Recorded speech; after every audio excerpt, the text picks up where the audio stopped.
Everyone, आज आपण रात्रीच्या जेवणासाठी छान असा ऑप्शन बघणार आहोत, म्हणजे मसाले भात।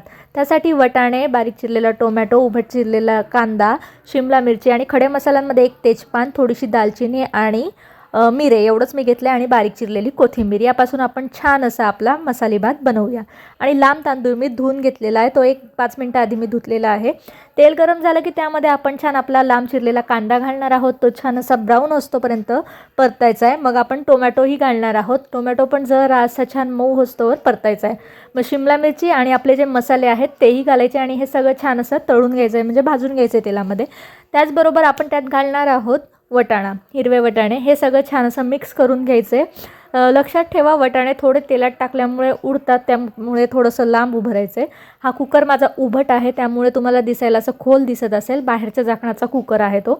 आणि त्यात आपण घातलेला आहे धणा पावडर, अर्धा चमचा धणा पावडर घालणार आहोत। त्याचबरोबर एक सिक्रेट मसाला म्हणजेच मॅगी मसाला मी या ठिकाणी घालणार आहे। मॅगी मसाला या ठिकाणी मी घातलेला आहे। त्याचबरोबर आपण त्यात घालणार आहोत थोडासा पावभाजी मसाला। यामुळे काय होतं, रंगही खूप छान येतो आणि टेस्टही खूप छान लागते, म्हणून थोडासा 1 चमचा पावभाजी मसाला यात घालायचा आहे। आणि हे सगळे मसाले छान आपण मिक्स करून घेणार आहोत।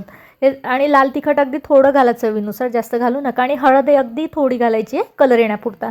हे सगळे छान मसाले आपण मिक्स करून घ्यायचे आहेत। आपला पावभाजी मसाला वगैरे घातल्यानंतर हे सगळं मिक्स केल्यानंतर अशा प्रकारे आपला मसाला तयार होईल।